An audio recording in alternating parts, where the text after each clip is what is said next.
الحمدللہ رب العالمین والعاقبۃ للمتقین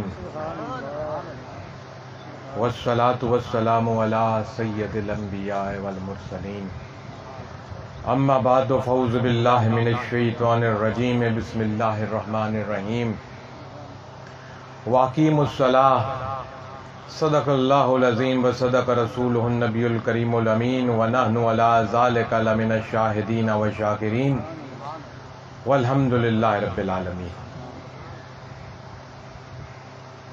بزرگوں، بھائیوں، دوستوں، اللہ کا شکر ہے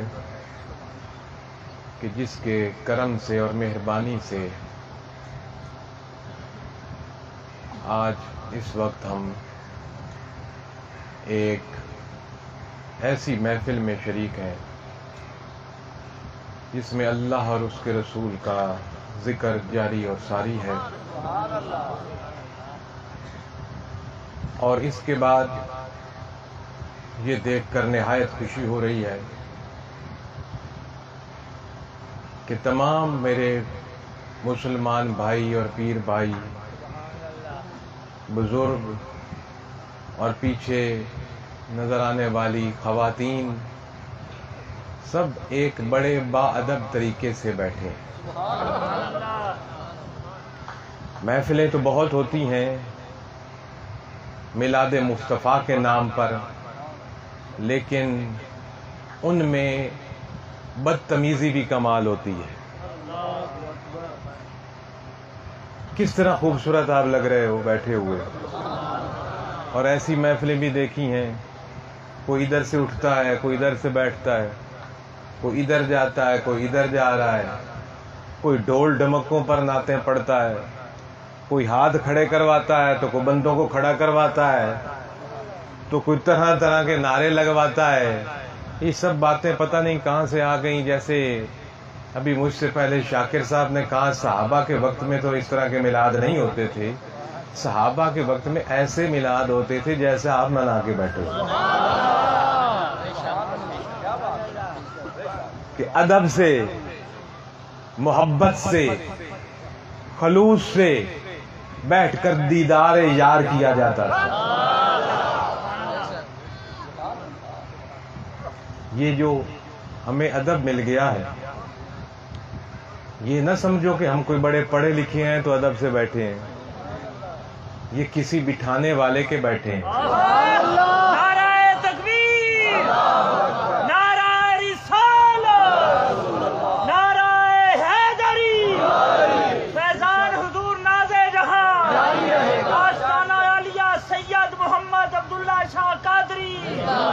اگر میری بات پر کسی کو شک و شبہ ہو تو یہاں جب ہم آئے اس سے پہلے کا ماحول دیکھ لو،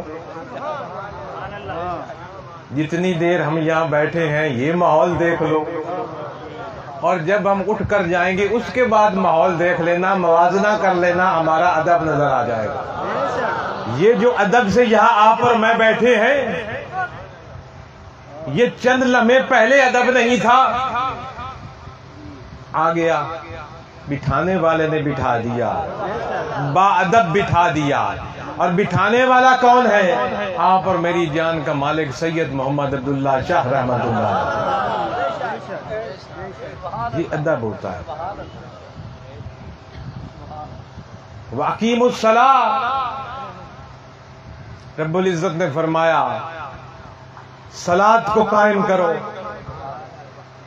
اپنے اوپر قائم کرو، اپنے گھر میں قائم کرو، معاشرے میں قائم کرو، انسانیت میں قائم کرو، پوری دنیا میں صلاۃ کو قائم کرو۔ اب وہ صلاۃ سینکڑوں قسم کی ہے جس کو ہم نے پوری زندگی قائم کرنا ہے، قائم کروانا ہے۔ اس کی چند باتیں عرض کرنے سے پہلے عرض کروں، جو آپ کے ادب سے میں نے بات کی، شاکر صاحب نے بڑی خوبصورت گفتگو فرمائی، اور آپ کو نقشہ کھینچ کر انہوں نے دکھایا کہ صحابہ کا ادب کیا تھا، ان کی نماز کیا تھی۔ نماز جو ہم 5 وقت کی پڑھتے ہیں، یہ بھی اس صلاۃ کا ایک حصہ ہے جس صلاۃ کو ہم نے قائم کرنا ہے، اقیم الصلاۃ، رب العزت نے فرمایا صلاۃ کو قائم کرو، میرے ذکر کو قائم کرو، میری شان کو قائم کرو، میری بلندی اور بزرگی کو بلند کرو، میرے نبی کے مقام اور مرتبے کو قائم کرو۔ یہ تمام کا تمام صلاۃ کو قائم کرنا ہے، اور اسی اقیم الصلاۃ کے اندر 5 وقت کی نماز کا قائم کرنا بھی ہے۔ اقیم الصلاۃ کے اندر رمضان کے روزے کا قائم کرنا بھی ہے۔ اقیم الصلاۃ کے اندر حج اور صدقات کا بھی قائم کرنا ہے۔ اقیم الصلاۃ کے اندر اپنے کردار سازی بھی ہے۔ اقیم الصلاۃ کے اندر سچائی اور سچ بولنا بھی ہے۔ اقیم الصلاۃ کے اندر حلال کھانا اور حلال کمانا اور حلال خرچ کرنا بھی ہے۔ اقیم الصلاۃ بہت طویل ہے۔ ایک اللہ کے بزرگ گزرے حضرت جنید بغدادی رحمت اللہ علیہ، ایک مجذوب سا آدمی وہاں سے گزرا، اس سے انہوں نے پوچھا بابا جی کھانے کے آداب کیا؟ اور وہ بابا جی جو مجذوب تھے نا، وہ ہارون رشید والے، کیا نام تھا ان کا، زبیدہ بہلول دانا، میرے نام اتر گیا، بہلول دانا، اللہ کے ایک ولی، ملنگ ٹائپ آدمی۔ ملنگ ہم سمجھتے ہیں کہ ملنگ وہ ہوتا ہے جس کے ہاتھ میں انگوٹھیاں ہوں، ملنگ وہ ہوتا ہے جس کے اتنے بال ہوں، ملنگ وہ ہوتا ہے جس نے بال کبھی کٹوائے ہی نہ ہو کسی طرف کے بھی، ملنگ وہ ہوتا ہے جو 2 4 مہینے نہائے ہی نہ، اس سے پاس سے بدبوئیں آ رہی ہوں، اس نے کبھی وضو ہی نہ کیا، وہ ملنگ نہیں ہوتا، وہ تو سکھ ہوتا ہے۔ ملنگ وہ ہوتا ہے جو اللہ کے قرب میں پہنچا ہوا، بے شک، سبحان اللہ، جس سے اللہ کا دین ظاہر ہوتا ہو، جس کا چلنا پھرنا اٹھنا بیٹھنا اوڑھنا بچھانا شریعت محمدی ہو، بے شک، صلی اللہ علیہ وسلم۔ حضرت جنید بغدادی نے بہلول سے پوچھا، حضرت ادب سے پوچھا کیونکہ وہ جانتے تھے، ملنگ کی میں نے تشریح کر دی نا کہ وہ ملنگ نہیں ہوتے جو ہم نے سمجھنی ہے، وہ پیر بھی نہیں ہوتے جو ہم نے سمجھنی ہے۔ ملنگ اور پیر وہ ہوتے ہیں جو دین سکھاتے ہیں، جو پاک ہوتے ہیں پاک بناتے ہیں، جو نمازی ہوتے ہیں نمازی بناتے ہیں، جو سچے ہوتے ہیں سچے بناتے ہیں، جو قرآن پڑھتے ہیں قرآن پڑھاتے ہیں، جو رسول پاک کے عاشق ہوتے ہیں رسول پاک کا عاشق بناتے ہیں، وہ پیر اور ملنگ ہوتے ہیں۔ ہم نے الگ تصور ایک ذہن میں بنا دیا۔ یہ حضرت بہلول دانا جو تھے رحمت اللہ علیہ، ان سے وہ پہلے حضرت جو زبیدہ نیک خاتون تھی ہارون رشید کی، تو شرافت کے بارے میں اختلاف رائے کیا جا سکتا ہے، لیکن اس کی جو یہ خاتون تھی زبیدہ، یہ نیک خاتون تھی اور بہت اچھی شہرت کی مالک ہے تاریخ میں۔ اور ایک جو لوگ آج مکہ مکرمہ جائیں اور حج پر جائیں عمرے پر جائیں، اگر وہ زیارتوں پر بھی باہر نکلے تو ان کو ایک نہر زبیدہ بھی نظر آتی ہے، جو کہ اسی خاتون نے حاجیوں کے لیے ایک پانی کی نہر چلائی تھی اس زمانے میں، کہ جس وقت پانی کہیں ملتا ہی نہیں تھا۔ اب تو آج یہاں آپ نلکا نکال دیتے ہو، پمپ لگاتے ہو تو پانی آ جاتا ہے، وہ وقت تھا کہ لوگ ایک ایک پانی کی بوند کے لیے ترستے تھے۔ اس نے حاجیوں کے لیے زائرین کے لیے ایک نہر نکلوائی، جو کہ بہت دور سے وہ پانی آیا کرتا تھا حاجیوں کے لیے، اور ایک بہت عظیم وہ اس کا نیکی کا کام تھا۔ تو اس نے بھی اس بہلول دانا رحمت اللہ علیہ کو دیکھا۔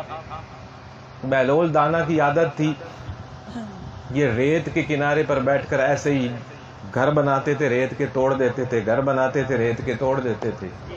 تو زبیدہ خاتون نے پوچھا حضرت یہ کیا بنا رہے ہیں؟ تو بہلول دانا نے فرمایا محترمہ جنت میں گھر بنا رہا۔ تو زبیدہ خاتون نے کہا حضرت ایک مجھے بھی دے دیں۔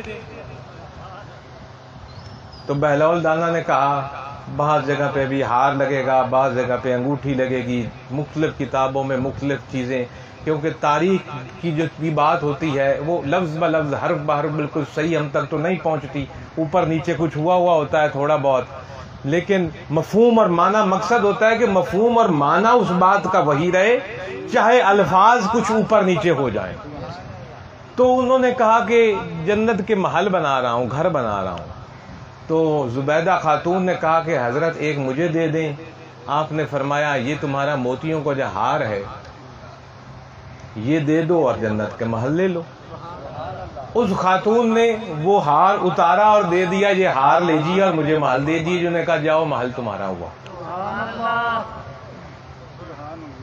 جب گھر گئی، ہارون جو کہ بادشاہ میں اس کو کہوں گا، خلیفہ میں نہیں کہوں گا، بعض لوگ اس کے نام خلیفے کا لفظ استعمال کرتے ہیں، لیکن خلافت امام حسن پر اختتام پذیر ہو گئی تھی، لہذا یہ ملوکیت کے اندر تھا۔ یہ شخص ملوکیت کا جو دور اس کے بعد رواں دواں ہوا، تو اس کے لیے میں بادشاہ یا حکمران کا لفظ استعمال کروں گا، خلیفہ کا لفظ استعمال نہیں کروں گا۔ تو وہ بادشاہ حکمران جو ہارون رشید کے نام تھا، اس کی بیوی تھی، شاید غالباً بعض کتابوں میں ہے کہ اس نے ہار بھی شاید تحفے میں اسی نے دیا تھا، غالباً۔ سچی تاریخ کی ہر بات بالکل 100% میں کہہ رہا ہوں کہ بالکل کسی پر نہیں یقین، کچھ اوپر نیچے ہو جاتا ہے، مفہوم وہی رہنا چاہیے۔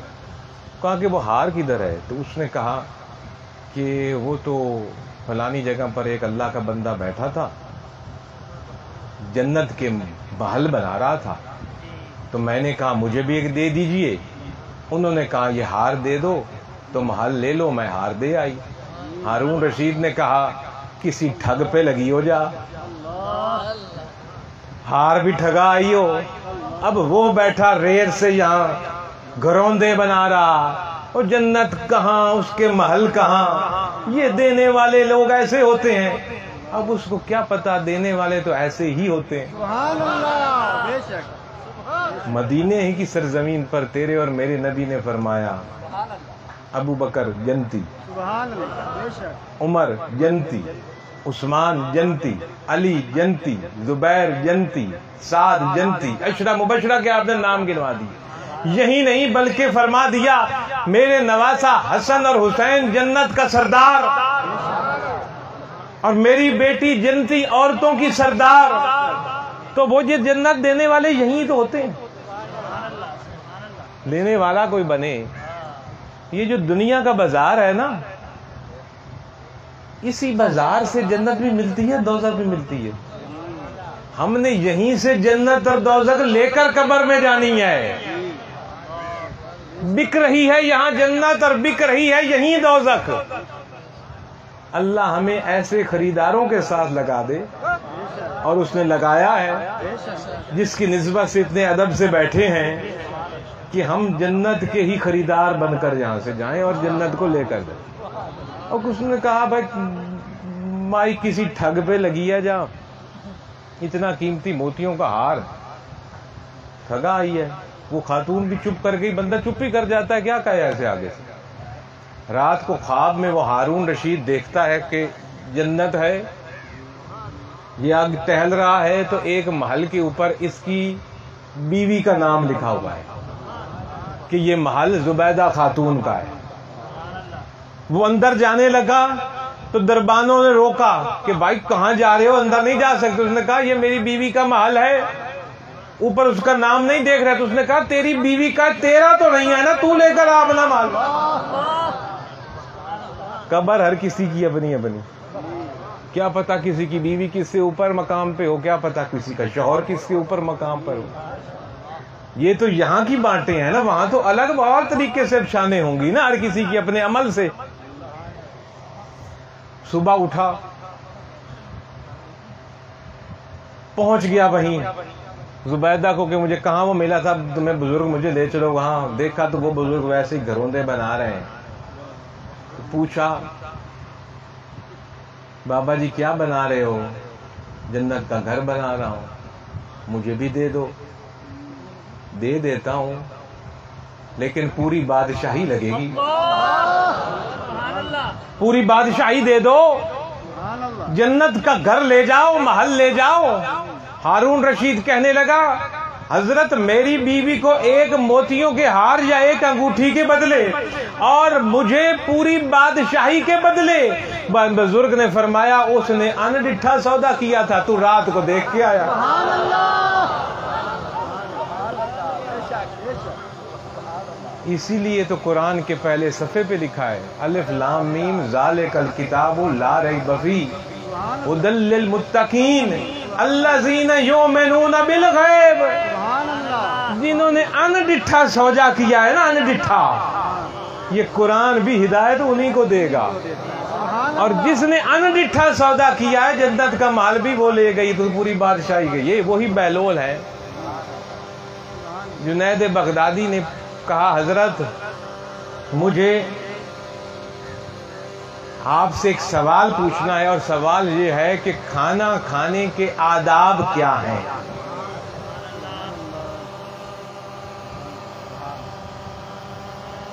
حضرت جنید بغدادی سے انہوں نے پوچھا اپنا تعارف کرائیے۔ انہوں نے کہا جی میں جنید ہوں، عالم ہوں، یہ ہوں، پیر ہوں، فلانا یہ۔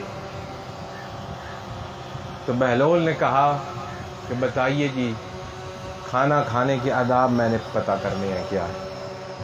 شاید میں کہ حضرت بہلول نے یہ حضرت حسن بصری سے پوچھا تھا کہ کھانا کھانے کے آداب مجھے بتائیے۔ حضرت جنید بغدادی نے جناب جو کتابوں میں پڑھا تھا سنو کیا جی، ہاتھ بندے کے صاف ہونے چاہیے، ہاتھ دھوئے ہوئے ہوں، آرام آرام سے کھائے، بھوک ہو تو کھائے، بھوک ہو تو چھوڑ دے، لقمہ اتنی دفعہ چبا چبا کر کھائے، ایک اچھے انداز سے بیٹھ کر کھائے۔ اس طرح سے پورے انداز جو شریعت میں ہمیں ملتے ہیں وہ انہوں نے بتایا، اس کی تفصیل میں نہیں جانا چاہتا۔ تو حضرت بہلول نے کہا یہ تو کوئی طریقہ نہیں ہے کھانا کھانے کا۔ یہ کیا بات ہے؟ وہ دوبارہ پیچھے گئے اور پوچھنے لگے، میں اس واقعے کو بڑا مختصر کر رہا ہوں کہ حضرت انہوں نے پوچھا کون؟ انہوں نے کہا جی ایک اللہ کا بندہ جنید آج آیا ہے، نہ عالم ہے، نہ پیر ہے، نہ دورہ حدیث کا ماہر ہے، نہ شیخ الحدیث ہے، نہ قرآن کا حافظ ہے، ایک معمولی سا اللہ کا بندہ جنید ہے، کھانا کھانے کے آداب آپ سے پوچھنے آیا۔ سبحان اللہ۔ تو انہوں نے فرمایا جنید تم نے جو میرے سب کچھ سامنے گنایا تھا، ہاتھ دھوئے ہوئے ہوں، ہاتھ صاف ہوں، جگہ صاف ہوں، برتن صاف ہوں، بسم اللہ پڑھ کے شروع کرنا ہے، چبا چبا کر کھانا ہے، ابھی بھوک باقی ہو تو چھوڑ دینا ہے، شکر الحمدللہ کہنا ہے، پھر اٹھ کر کھانا کھانا ہے، روزانوں بیٹھ کر کھانا ہے، کھڑے ہو کر بھی نہیں کھانا۔ یہ تو تم نے مجھے سب کچھ بتا دیا۔ سنو، کھانا کھانے کا سب سے پہلا ادب یہ ہے کہ جو لقمہ تو کھانے لگا ہے حلال کا ہو۔ نعرہ تکبیر، نعرہ رسالت، نعرہ حیدری، فیضان حضور ناز جہاں، آستانہ عالیہ حضرت سید محمد عبداللہ شاہ مشہدی قادری۔ یہ باتیں تو بعد میں آئیں گی کہ بسم اللہ پڑھ کر شروع کرنا ہے، یہ باتیں تو بعد کی ہیں کہ ہاتھ دھونے ہیں، باتیں بعد کی ہیں چبا چبا کر کھانا ہے، یہ باتیں بعد کی ہیں کہ بیٹھ کر پاک اور صاف پر کر کھانا ہے۔ پہلے یہ اہتمام تو کر لے جنید کہ جو کھانا تیرے آگے آیا ہے وہ حلال ہے کہ حرام ہے۔ جس روزی سے تو نے وہ کھانا کمایا ہے وہ حلال ہے کہ حرام ہے؟ اگر حلال کا کما کر بیٹھا ہے، کسی کا حق نہیں کھایا، تو پھر وہ پہلا ادب ہے، پھر بسم اللہ پڑھ کے کھا۔ لیکن اگر حرام کی کمائی کا ہے تو جتنی دفعہ بسم اللہ پڑھ لے، جتنی دفعہ وضو کر لے، جتنی دفعہ چبا کر کھا لے، پھر بھی حرام ہے، کیونکہ اللہ نے قرآن میں فرمایا کہ حلال اور پاکیزہ کھاؤ۔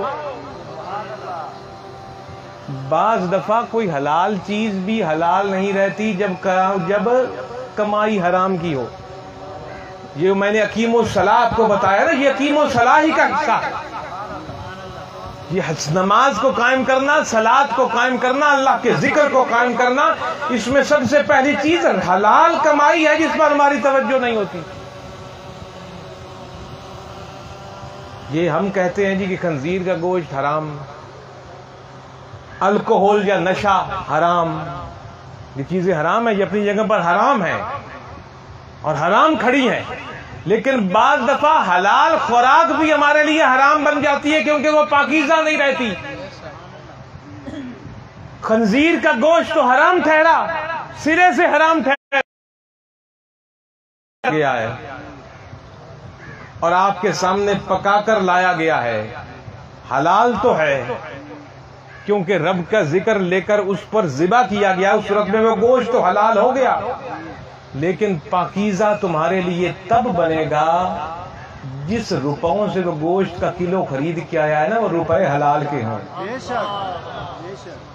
کسی کا حق کھائے ہوئے نہ ہوں، کسی کے حصے کا پانی توڑ کے اپنے قلے کو پانی لگا کر پکائی ہوئی فصل میں نہ ہو، اپنے بھائی کے حق کھا کر اس کے حصے کی کمائی کما کر، کسی افسر کے رشوت لے کر، کسی کلرک سے رشوت لے کر، یا کسی اور کسی بھی انداز سے غلط طریقے سے کمائی ہوئی، دھوکہ دہی سے کمائی ہوئی، باسی سبزی حلال بنا کر بیچی ہوئی، باسی پھل حلال تازہ بنا کر بیچا ہوا، اور کئی طریقے ہوتے ہیں غلط کمائی کے، ان طریقوں سے جب ہم کماتے ہیں تو وہ پاکیزہ نہیں رہتی، اور جب آپ کی کمائی پاکیزہ نہیں رہتی تو حلال گوشت بھی حلال نہیں رہتا، آپ کے لیے حرام ہو جاتا ہے۔ اس لیے میرے دوستوں اور بھائیوں، پاکیزہ اور حلال کھانا کھانے کے آداب میں سب سے پہلا ہے کہ جو لقمہ تو کھا رہا ہے حلال ہے، اگر حلال ہے تو بخشش ہے، ورنہ وبال جان ہے۔ تو میرے دوستوں اور بھائیوں، شاکر صاحب نے آپ کے سامنے ذکر کیا صحابہ کی نماز کا کہ وہ کتا گزرا۔ اب کسی مولوی سے آپ مسئلہ جا پوچھو نا، وہ یہ بتائے گا کہ جب آپ نماز کے لیے کھڑے ہو نا، آپ کی نظر صرف اس جگہ ہونی چاہیے جہاں سجدے کی جگہ ہے۔ اسی طرح نا شاکر صاحب، اب پہلے یہ فتویٰ تو پھر اب صحابہ پہ لگنا چاہیے، کتا اس نے دیکھ لیا، حدیث میں آ گیا، کتابوں میں لکھا پڑا، یہ نہیں کئی اور حدیث، ایک دو اور میں اس کے بعد آپ کو اور بھی بتاتا ہوں۔ نماز سجدے کی جگہ پر نگاہ، یا جب رکوع میں جاؤ گے تو جہاں پاؤں ہیں وہاں جگہ، یہ خشوع اور خضوع کے لیے یہ لازمی ہے۔ اور ایسی نماز کے لیے جیسے ہم یہاں پڑھ رہے ہیں، سامنے سڑک ہے یا گھر میں کوئی اور لوگ آگے پیچھے ہو رہے ہیں، تو باقی لازمت نگاہ وہیں رکھو جہاں سجدے کی ہے، کہ آگے نظر نہ پڑے تاکہ بندے کی توجہ ہٹے گی۔ رکوع میں جاؤ گے تو اجت ہٹے گی، رکوع سے اٹھو گے تو پھر سامنے نظر پڑے گی، وہ فلانا گزر رہا ہے جی۔ ظہر کی جب نماز آتی ہے تو اونچی قرات نہیں ہوتی، خاموش ہوتی ہے۔ عصر کی نماز آتی ہے تو خاموش ہوتی ہے۔ مغرب کی آتی ہے تو جناب والا پہلی 2 رکعتوں میں قرات ہوتی ہے، آخری خاموشی ہے۔ اسی طرح سے عشاء کی جو 4 ہیں اس میں بھی خاموشی ہے، آخری 2 میں، کہ پہلے میں اونچا پڑھا جاتا ہے، بعد میں کم پڑھا جاتا ہے۔ صحابہ سے پوچھا گیا کہ رسول خدا کیا نماز میں جب پڑھتے تھے تو کیا الحمد شریف پڑھا کرتے تھے کہ نہیں پڑھتے تھے؟ ایک تو امام ایک بار رکعت میں سورۃ اونچی پڑھتا ہے نا، الحمدللہ رب العالمین، لیکن بعض رکعت میں خاموشی سے پڑھی جاتی ہے۔ اب ہماری نظر تو نیچے ہوتی ہے سجدے والی جگہ پر، اگر ہم مولوی کو دیکھے پڑھ رہا ہے کہ نہیں تو نماز تو گئی نا۔ تو صحابہ سے پوچھا گیا کہ جو خاموشی کی رکعت ہوتی ہے یا نماز ہوتی ہے، اس میں رسول خدا کیا کچھ پڑھا کرتے تھے؟ تو صحابہ نے کہا ہاں حضور پڑھا کرتے۔ صحابہ نے کیا کہا؟ حضور پڑھا کرتے تھے، حالانکہ خاموشی سے پڑھا کرتے تھے، آواز کسی کو نہیں جاتی تھی، مائکرو فون تو اس وقت سرے سے ہوتے ہی نہیں تھے۔ اب میں آپ سے پوچھتا ہوں، اس صحابی سے پوچھا گیا بھائی تم نے کیسے یہ جو اتنی حدیث بیان کر رہے ہو، یہ قیامت تک ایک مستند تاریخ بن جانی ہے کہ حضور پڑھا کرتے تھے، تو ان لوگوں کو کیسے پتا چلا کہ حضور پڑھا کرتے تھے؟ وہ تو اونچی آواز میں نہیں پڑھتے تھے۔ تو وہ صحابی کہنے لگے جب بندہ بولتا ہے نا، خاموشی سے بھی بولے، ہم حضور کے چہرے پر ہماری نگاہ ہوتی تھی تو حضور کی داڑھی ہلا کرتی تھی. سبحان اللہ. جیسے بندہ کچھ بول رہا ہو، یہ داڑھی ہلتی ہے نا، ہمیں داڑھی ہلتی ہوئی نظر آتی تھی تو ہمیں پتہ چلتا تھا حضور علم شریف پڑھ رہے ہیں. اب اس صحابی کی نظر کہاں تھی؟ حضور کے چہرہ مبارک پر تھی. حضور نے تو کسی صحابی کو نہیں کہا بھائی سب کی نمازیں ختم. ہمارا یقین اور ایمان ہے کہ حضور جانی جان ہے. تو جانی جان نے تو کبھی ایک نماز بھی سلام پھیرنے کے بعد نہیں فرمائی تھی کہ بھائی دوبارہ پڑھو، تم تو مجھے دیکھ رہے تھے. اس صحابی کو حضور نے کہا بھائی تو کتا دیکھ رہا تھا نماز میں، تیری تو نماز گئی، دوبارہ سے نیت کر. نہیں نہ کہا جناب. جو مسجد قبلہ تین ہوئی، 2 رکعتیں ایک طرف اور 2 رکعتیں دوسری طرف، ایک بالکل پشت پر. اتنی پشت ہوئی دوران نماز ہی کعبہ تبدیل ہوا. پہلی صف آخری بن گئی، آخری پہلی بن گئی. دوران نماز ہی 2 رکعتیں ہو چکی تھیں، 2 رکعتیں ابھی رہنی تھیں. حکم نازل ہوا قبلہ پھیرو. رسول خدا ویسے ہی ہاتھ باندھے باندھے پیچھے مڑے. تاریخ ہے، صحابہ نے ہاتھ باندھا ہوا تھا، صحابہ نے ویسے ہی رستہ چھوڑ دیا. کسی نے نہیں کہا جو نماز ٹوٹ گئی، امام کا پیچھے منہ ہو گیا. وہ امام الانبیاء تھے، آج کا مولوی نہیں تھا. حضور چلتے آئے، پچھلی جو آخری صف تھی اس کے آگے کھڑے ہو گئے، سب نے پیچھے رخ پھیر لیا اور باقی 2 رکعتیں اس طرف ہوئی، سلام پھرا، نماز مکمل. کسی نے نہیں کہا 2 ادھر 2 ادھر، یہ کیا چکر ہے. چلو یہ تو یہ بات رہی، اللہ صبر نہیں کر سکتا تھا 5 منٹ. اللہ دیکھ رہا ہے نماز ہو رہی ہے، اللہ کی نظروں کے سامنے ہے، 2 رکعتیں ہو گئی ہیں، اللہ کی مرضی ہو گئی ہے، منشا ہو گئی ہے کہ کعبہ تبدیل ہونا ہے. اب مسجد اقصی سے مسجد حرام کی طرف اب تبدیلی ہے. لیکن اللہ یہ کر سکتا تھا نا کہ بھائی نماز پڑھ رہے ہیں، کوئی 5 منٹ ٹھہر جا بھائی، جبریل تو جتنا لے کے جا میرا پیغام، سلام پھیرنے دے میرے محبوب کو. جب سلام پھر جائے تو پھر میرا پیغام پہنچا دینا کہ اب اگلی نماز اس طرف رخ کر کے ہوگی. یہ کیا اتنی ایمرجنسی لاگو ہو گئی تھی بھائی. اللہ کی بارگاہ میں کیا ایمرجنسی کا اعلان ہو گیا تھا کہ 2 رکعتیں اللہ تعالیٰ نہیں صبر فرما سکتا تھا. لیکن اس کی شان تو دیکھو، اس نے مقام مصطفیٰ دکھانا تھا، مقام مصطفیٰ دکھانا تھا کہ 2 رکعتوں میں میرے محبوب کا رخ ادھر تھا تو میں ادھر تھا. اب آخری 2 رکعتوں میں محبوب کا رخ مسجد حرام کی طرف ہو گیا تو میں اللہ مسجد حرام کی طرف. سبحان اللہ. نعرہ تکبیر، نعرہ رسالت، نعرہ حیدری، نعرہ حیدری. فیضان حضور ناز جہاں، حزب الرحمان، آستانہ عالیہ حضرت سید محمد عبداللہ شاہ مشہدی قادری. یہ 2 نمازیں آپ نے دیکھ لی. اب تیسری ایک نماز کا ذکر کروں اور اس کے بعد بات ختم کروں. 5:30 ہو گئے اثر پڑھنے میں. ایک نماز کا ذکر شاکر صاحب نے کیا، 2 نمازوں کا ذکر میں نے کیا، اور تیسری ایک اور نماز حدیث میں ہے، صحیح بخاری میں ہے، جس کے بارے میں علماء کرام کا خیال ہے. میں نہیں کہہ رہا، علماء کرام کا خیال ہے کہ قرآن کے بعد سب سے مستند کتاب، اور ہر مدرسے میں بخاری شریف پڑھائی جاتی ہے، درس بخاری دیے جاتے ہیں، ختم بخاری ہوتے ہیں. تو جناب والا ایک نماز ہے ہو رہی تھی، دوران نماز ہی، یہ بھی صحابہ سے روایت تھی. ہمارے پاس ساری حدیثیں صحابہ سے روایت ہے. میرے باپ نے، میرے دادا نے، اس طرح کر کے 200-300 سال بعد جو چیز لکھی گئی وہ روایت در روایت چلتی ہے.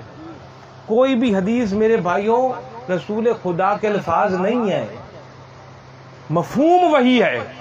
چند الفاظ آگے پیچھے اوپر نیچے ہو سکتے ہیں، مفہوم وہی ہے کہ ان لوگوں نے سنا کہ ہم نے حضور سے سنا. جیسے اب میں آپ کے سامنے بول رہا ہوں نا، اگر آپ میری تقریر جا کر کسی اس جگہ پر دہراؤ گے، آپ میرے الفاظ لفظ و لفظ ہو بہو نہیں دہرا سکتے. کوئی لفظ اوپر نیچے ہوگا، بڑائی یہی ہوگی کہ مفہوم وہی لے کے چلے جائیں. تو یہ حدیثوں میں مفہوم ہم تک وہی پہنچا. نماز ہو رہی ہے، دوران نماز تیرے اور میرے آقا حضرت محمد مصطفیٰ صلی اللہ علیہ وسلم نے اس طرح ہاتھ اوپر کیا. پھر صحابہ دیکھ تو ادھر ہی رہے تھے کہ ہاتھ اوپر جاتے دیکھا. اگر نگاہ ادھر ہوتی تو وہ ہاتھ کیسے اوپر جاتے نظر آتا. بتانے والوں نے کہا کہ ہاتھ اوپر گیا، حضور نے پھر ہاتھ نیچے کر لیا اور نماز جاری رکھی.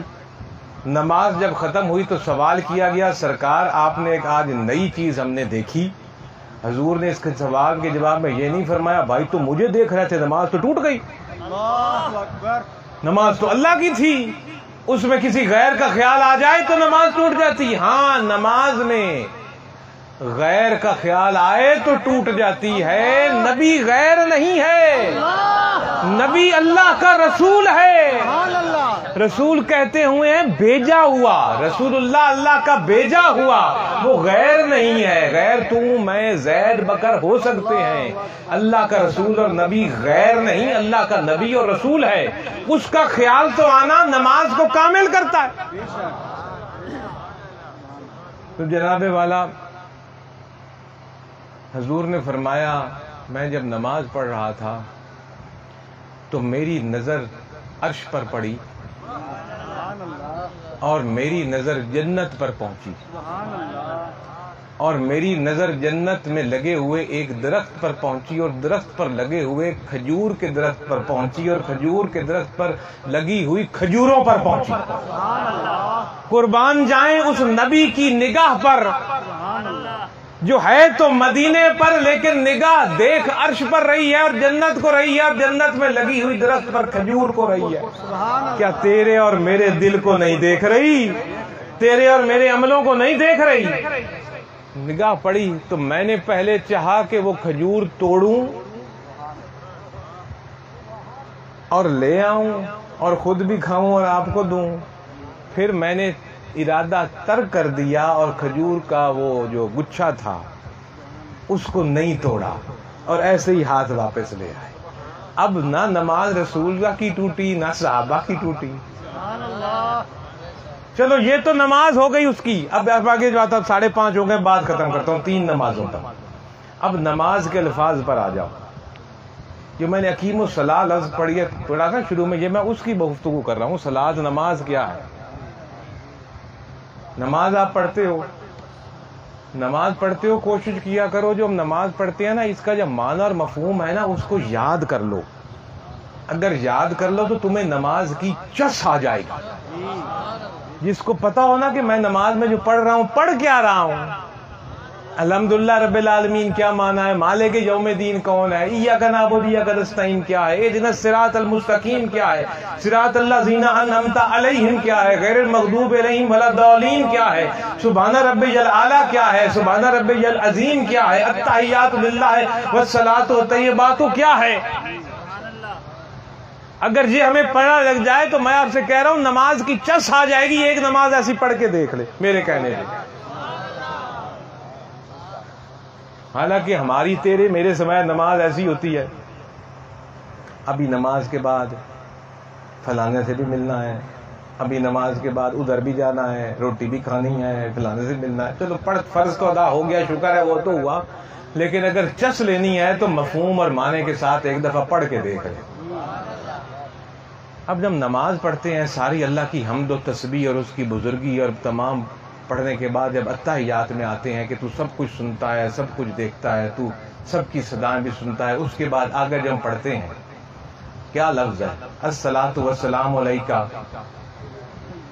ایھا النبی. یہ قرآن نماز ہے نا. الصلاۃ والسلام علیک ایھا النبی. صلاۃ و سلام ہو کس پر؟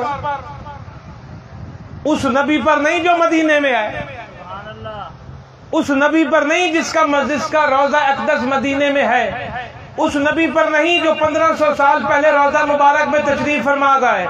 نہیں، الصلاۃ والسلام علیک ایھا النبی، اے سلام اس نبی، اس نبی پر.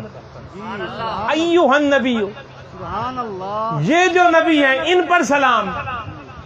اور اس کے بعد درود شریف پڑھتے ہو اللہم صلی اللہ. اور جب نماز میں کسی کا نام لیا جائے تو خیال جاتا ہے کہ نہیں؟ جب کہو گے اللہم صلی اللہ محمد تو محمد کون ہے خیال جائے گا. اور جب کہو گے وعلی آل محمد تو آل کون ہے خیال جائے گا کہ نہیں؟ علی کا بھی خیال آئے گا، فاطمہ کا بھی آئے گا، حسن کا بھی آئے گا، حسین کا بھی آئے گا. ان آل کا خیال اور نبی کا خیال تکمیل کرتا ہے صلاۃ کو، نماز کو. اور اقیم الصلاۃ ہی تب ہوتی ہے اس میں نبی بھی آئے، پنج تن پاک کا بھی ذکر آئے. اور اللہ نے فرمایا وَأَقِيمُ الصَّلَاةَ، نماز کو قائم کر، مصلی پر بھی، باہر بھی، حلال کما کر بھی قائم کر، مصلی پر چڑھ کر بھی قائم کر. اور یہ یقین کر لے کہ تو اللہ کی نظر میں بھی ہے، نبی کی نظر میں بھی ہے، پانچ تن پاک کی نظر میں بھی ہے، اپنے مرشد کی نظر میں بھی ہے. اللہ رب العزت آج کی اس محفل کو قبول فرمائے، آپ کا سننا سنانا قبول فرمائے. عالم ہوں نہیں، کوئی عالمانہ تقریر نہیں کی، ٹوٹی پھوٹی باتیں کی. اگر کسی کو سمجھ میں آ گئی تو میری کامیابی ہے، کسی نے عمل کر لیا تو میری بخشش کا ذریعہ ہے. اللہ ہم سب کا حامی و ناصر ہو. وآخر دعوانا الحمدللہ رب العالمین.